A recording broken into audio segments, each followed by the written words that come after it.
then they will do it, and it's just a protection to make sure our HR doesn't get sued or bring us in a lawsuit accidentally. It's not where it's this. Mr. Hug can tell you the legal things why we should do it, and he could probably tell you the things why we shouldn't do it. You listening? Yes, sir. And so what this does is it makes the hiring, the selection or the interview process completely anonymous. Human Resources obviously knows who the candidates are. They prepare this anonymous qualification matrix, give all of them for all the candidates to the department head and the city manager. The department head and the city manager choose who they want to interview anonymously, so nobody can say, well, I wasn't selected because they knew who I was and they knew that I'm, of a certain race, gender, religion, anything like that that would get us in trouble. It completely removes any claims of favoritism, nepotism, things like that, because that's all pre-checked and then by HR and then given to the hiring individuals. They do the interviews and actually then meet the candidates, learn about them and beyond the qualifications that are on the paper and who makes a good fit. And so you still have that human element there with the interviews. And then at the end of the day, the department head says, I want to hire this person since they'll be working under me. And the city manager either says, I agree, or I don't agree. Let's hire this other person instead. And it's always Henrietta who makes the final call. Not only because it's in compliance with our charter, but it's also proper personnel management for the city.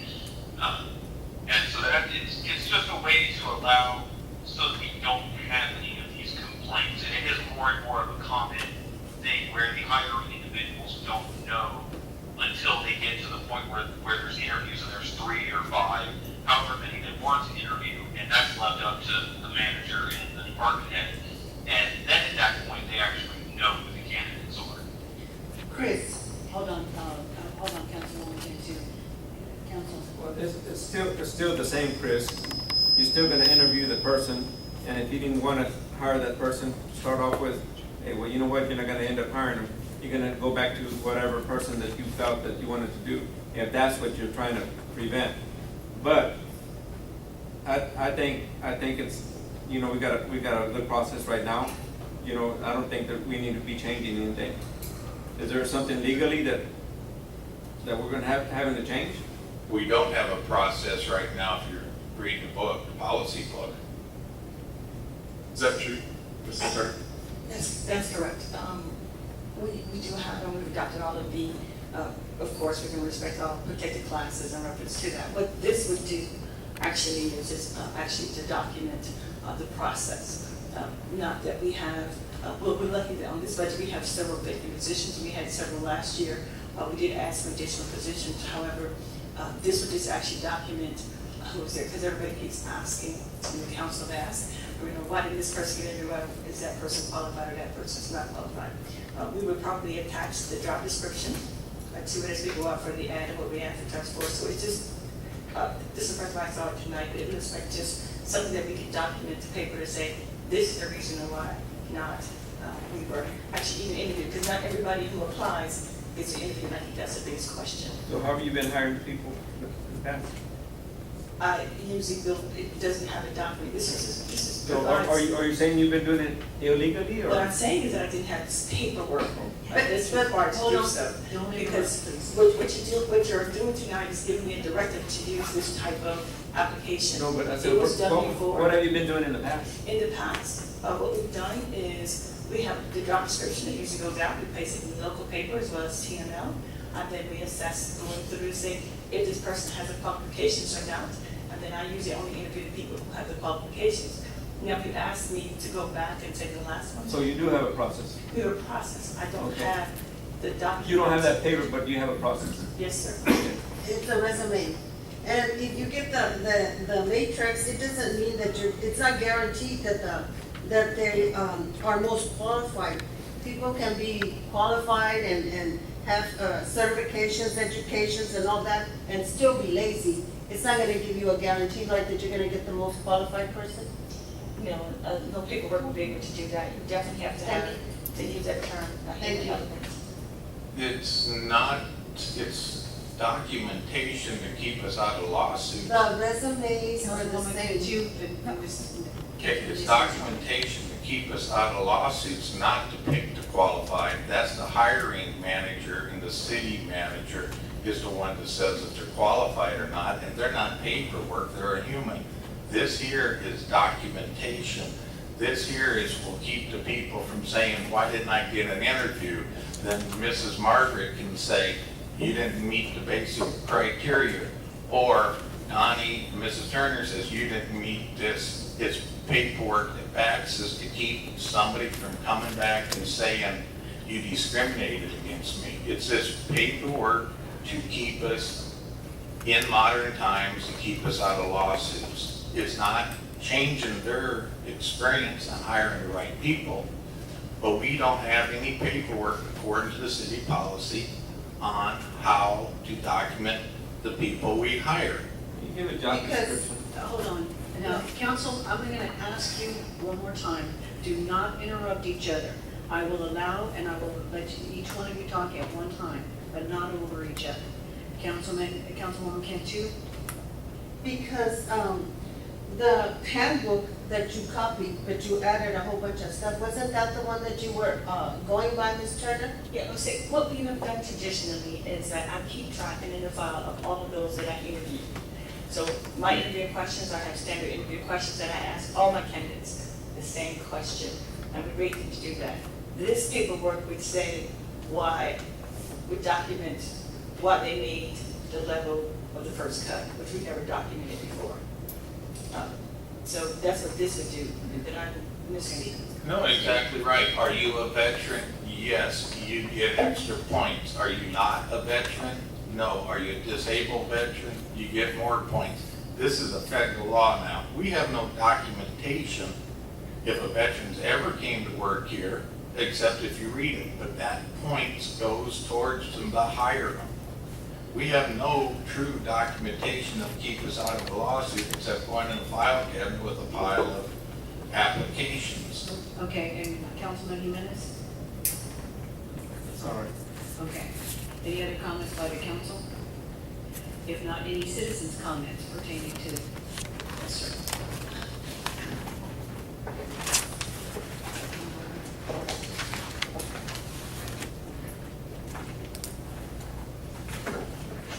Greg Gonzalez, Floresville.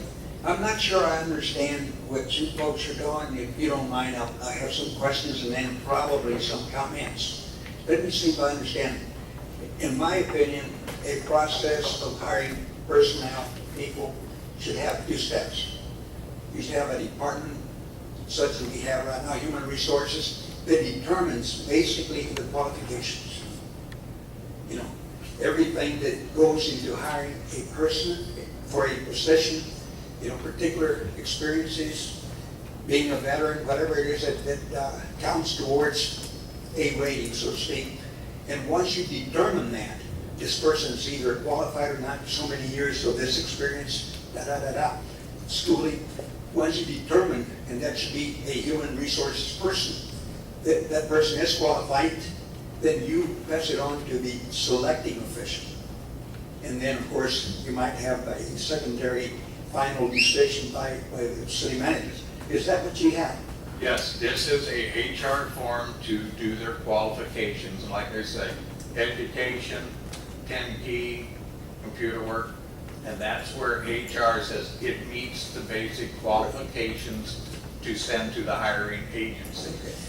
Then the hiring manager, Mark, Tani, the judge, the police chief, Decide who best who meets the decides who best, and then it is turned back into Mrs. Turner with a discussion that says, I want this person, the police chief says, I found this guy is gonna be a perfect, pick on Mr. Evans, drug enforcement officer. And then she looks at it and says, fine, stamp of approval, turns that back to HR. HR then has a copy of everybody's documentation that was going through. And I was misunderstanding. I thought you were saying that the selecting official determines qualifications. They If determine it's- the level and who meets their requirements, but basically they don't go through unless they're qualified. Right, and that's HR who does that. Yes, and I think documentation is very necessary. Thank you. Thank you very much. Any other citizens' comments? We had a Councilman McKenzie. Do you do all the hiring and the interviewing right now? Yes. Okay.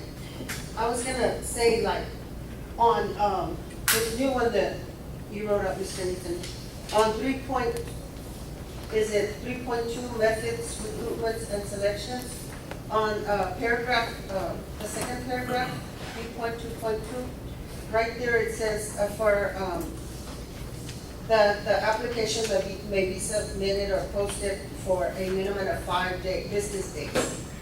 You gotta read the whole thing. And then, Read. you eliminated other places determined by the city manager, and it would say, or the chief of police, but you eliminated the chief of police and put for other hiring officials if required by CBA or charter. Yeah, And so if the you police show chief would be people- required by the CBA. No, I was gonna say, so the police chief is the one who's contemplated there, where it says hired officially required by the CBA, that would be the police chief, right there. Okay, thank you. And then the part that you left out, it says a minimum business days on a bulletin board in the city Yes, and in other places determined by the city manager or other hiring officials. So in other words, instead of just sending it to, who'd you say, the newspaper and to, Typically TML. TML. In our local newspaper, we usually put ads in, the technically TML and local, and then, all of our jobs actually are posted, on our board inside. right. So none of this has changed, it's just on the board like you've already done. It's in the newspaper like they've already done it. It's just a guideline for they won't forget. And this way, if it's on the board, it's in here, all of our employees, hopefully they'll know a buddy that will want to come to work for the city, and it's there. You know, we made a move, where'd the bulletin board go? and then it also says, at the time of posting, the city manager or other hiring officials if required by CBA or charter shall determine the maximum length of time the position will be posted, shall be posted. And that is up to Mrs. Turner to determine how long it will be posted, and that is also, that's her decision on how long it's posted. But on the top, it says 5 days, and on the bottom. No, It's a minimum, a minimum, Oh, a minimum of 5 days, a okay. minimum of 5 days. So what this application screening form will do is, please understand that usually sometimes we can advertise for one position and there will be 30 applications. I do not see the 30 applications. What this will do is document the screening process to say which ones actually make it to the interview process and which ones did not. So a simple part-time job, I got 55 applications for a part-time position. And so HR has been screening it. They usually will go through, the HR will go through the criteria that we have in the job description, and then the pilot does, and then we have it for 1 year. We keep our applications for 1 year after the application. I'm thinking what Councilman Neeson's form will do is to formalize the screening process, because what will happen is that this will probably be attached to the ones that make it to me, and also be attached to the ones that are rejected, and get that dear John letter. Thanks so much, and wish you the best in your job endeavors. and if the police chief wants to put one out January and advertise it until December, he has the right to do that to fill his quota, because policemen are hard to get qualified. It's up to him to make that decision. It's just gotta be a minimum of 5 days. Okay. Monica, can I have a copy of that, please? Oh, yeah, I have one here on a different page. Sorry. Any other comments or questions by council? If not, I will entertain a motion to, item 3E, consideration action to develop objective hiring policy and direction to the city manager on implementation. I'll make a motion to accept the objective hiring policy and the direction of the city manager. have a motion on the floor by Councilman Nissen. Do I have a second? I'll second. Seconded by Councilman Silva. All those in favor, please raise your right hand. All those opposed? For each. Thank you. All right, moving on to item 3F. And we have in attendance this evening, Ms. Elena Berlanga. I'm going to have you come up to the podium. The Wilson County No-Kill Shelter came and gave us a presentation back earlier in the summer of this year. And we know, and we knew at that point, that they were in need of land to build a shelter. And one day, Councilman Nissen and I were discussing how we could help, if we could help in any way, shape, or form, throw around some ideas. And a piece of property came up. We discussed this with our city manager about a piece of property between between McCoy's and CBS.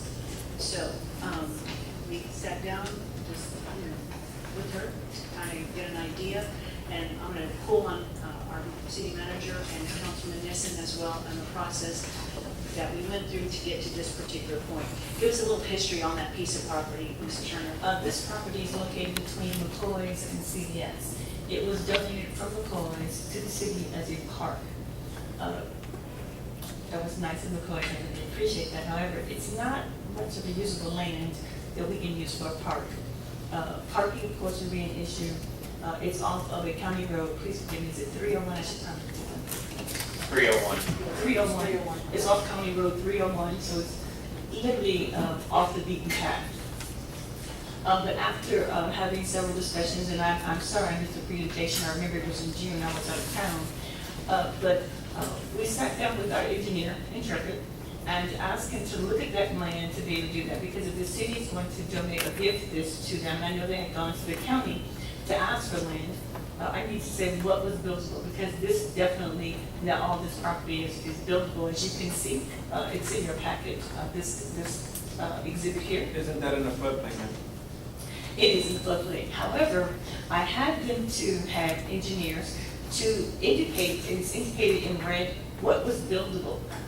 So we wanted to identify several things: where the utility lines were located, one. Two, what was buildable. And buildable means they can build a property, even if it's a temporary mobile unit or something like that, they could build on it. And so we wanted to indicate there that what it's for.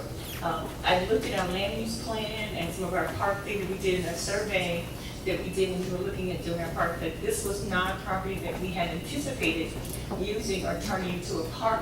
I think the focus from our survey that we took was to improve the parks that we had, maintain them in a better standard, and of course, the wonderful park that would be behind us was a focus of our park survey. This was not a property in there, and that's what we discussed, as well as an agreement of them providing services to the city for some of our feral cats, our loose dogs and animals. And I know this hurts some of your feelings, but if we have a loose dog or a cat, the cats go to heaven right away. Dogs go in within 3 days. The number that we talked about that we reduced that budget, the city has expended close to $20,000, right at $18,000 in euthanizing dogs and other things, because it's a necessary evil that we have. However, we've been working unofficially with Wilson County to adopt some. Not all pets are adoptable.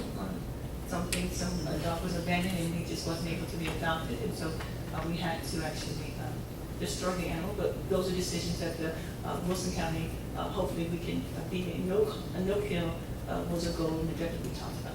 End of my report, Mayor. Okay. Now, Councilman Jimenez, I know you have some issues, but I'd like to address it with Elena Berlanga. Tell us a little bit more about your organization, the Wilson County No-Kill Shelter. Wilson County No-Kill Animal Shelter started about 2 years ago. Less than a year into planning and developing the organization, we were able to achieve or acquire our 501c3, which makes us a nonprofit. It puts us in a larger pool of opportunities for grants and funding sources. We had tried to stay not, how do I say it? we wanted to limit, when we first started, how many animals we were taking in, because we wanted to save money to build a facility down the road. Unfortunately, we're still saving the money, but we could not decrease the number of animals that we were saving because we have a big problem in this county. Within the city limits, it's an even bigger issue because the homes are so close together and, you know, people and kids are out and playing. So we put this group together. We established 7 different committees, and some of them would over time go away, but, you know, one being land acquisition, you know, looking at different options for how we can acquire land, whether it's, you know, leasing, renting a building, buying, whatever. We have a fundraising committee. We actually have the chair of our fundraising committee here this evening.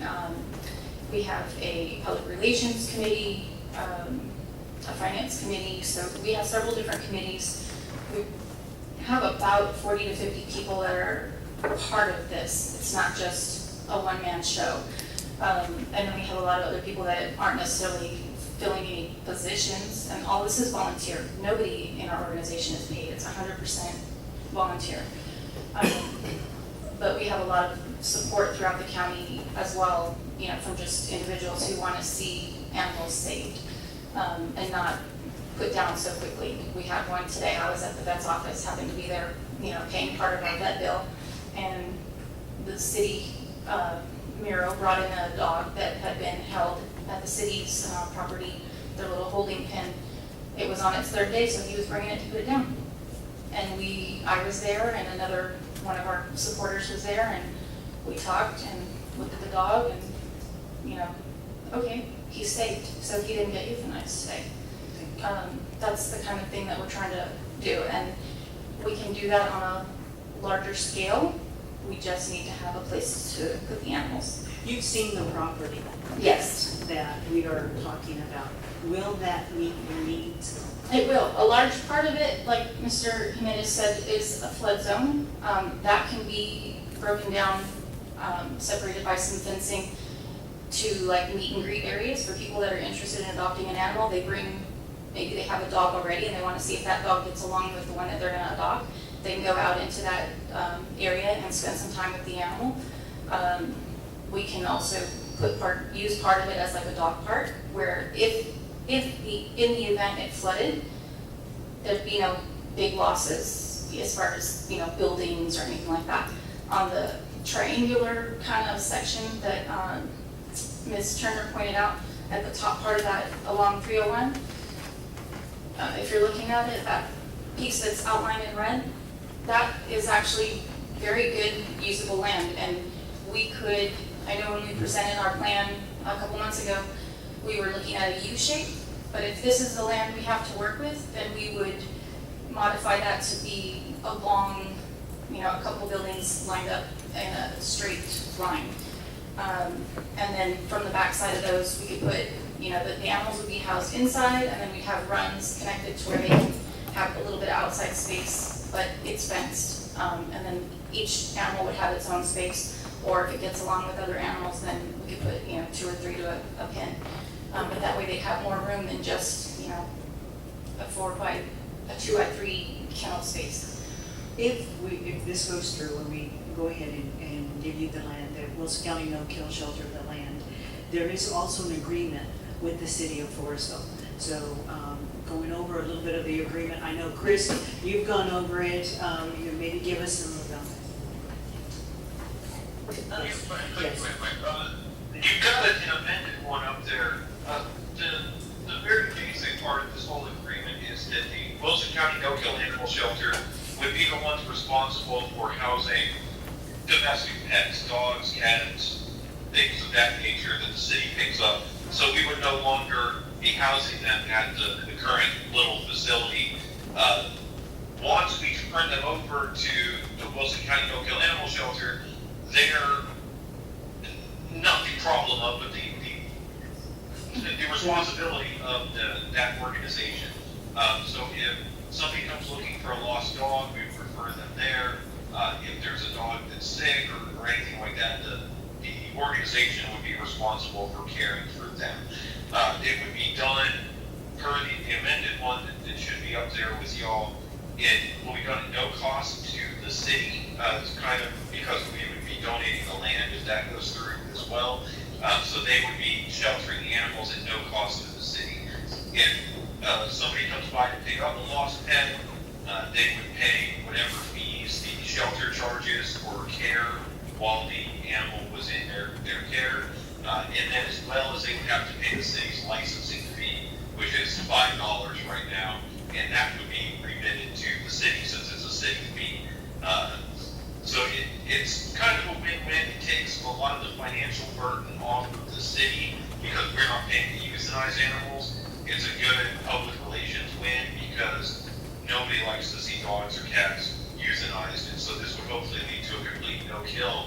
But that determination would be made by the Wilson County No-Kill Animal Shelter. If there's a dog that's too sick or too aggressive, or any other factors, they would be the ones to choose whether or not to care for that animal or if that animal has to be euthanized. That's kind of the general overview of anything. There are some reporting requirements that they would have to submit to us. They'd be subject to an audit since they're technically city property that's being turned over to them. If there's a dog bite in the city, state law says you have to hold the offending animal for a period of, I believe, 10 days. The Wilson County No-Kill Animal Shelter would agree to take on the responsibility of holding that animal. The one thing to really note in here is the way it's currently set up, this agreement doesn't take effect until there is a facility. And as of right now, there is no facility, so that's for something for the council to discuss with the organization as well. And with that, I'll turn it back over to the Thank you. mayor and anybody for questions. Thank you, Chris. Councilman Jimenez, you had something to say. Could you please move your mic closer so we can all hear? My question to you, you're saying that we have an agreement to take our animals over there and to do everything, but we don't have that, we're not responsible for anything, or they're not responsible for us. I guess whenever you have a binding agreement, I guess we're part of the situation, don't you think? By legal? Yeah, so we have a legal responsibility right now for. Well, then why are you saying that we don't? Strains and everything. Councilman Jimenez, let him finish, please. And so what this would be is they would be the ones caring for the animals, and they would be the responsibility of that organization. We have some language in here for indemnification, but we can't provide full indemnification. If one of their employees is found to be abusing the animals, that person, whoever that animal's owner was, couldn't sue the city because we can't provide that indemnification on them by the state constitutional law.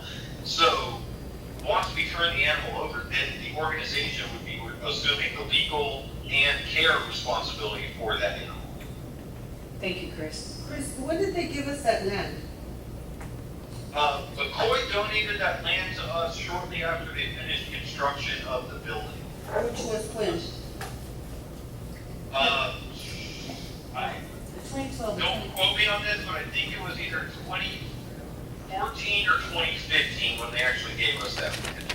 It was 2014. Okay. And first of all, let me say that, I support the no-kill animal shelter. But my main concern is like all the animal waste and all the feces. It's gonna go down like to Caparel's and then to Walmart and when it rains. Since it is a flooding, it's gonna come over here to them. May I answer? Yes, please. No, it wouldn't, we would have it connected to sewer. Okay, that was my question. And if, while we're building the permanent facility, if we're housing animals there, they would be in kennels that would, have trays. So we would pick up the waste, it would be put in trash bags and thrown out as waste. But not, we would never hose it off just to let it run off to the ground. It's not the appropriate way to clean it. Okay, well, that was one of my So concerns. that's not going into our sewer system, city sewer system? When we build the permanent facility, yes, it would be connected to the sewer system, It would be? yes. Any other questions? How many employees would you have? We have 0 employees and we don't plan to hire anytime soon. We projected possibly down the road to have maybe a part-time shelter manager, who would be there, you know, during designated hours, but right now we've been operating with volunteers. We have many foster homes, and, you know, I've been up to 19 dogs myself because I foster some of the dogs that we take. Other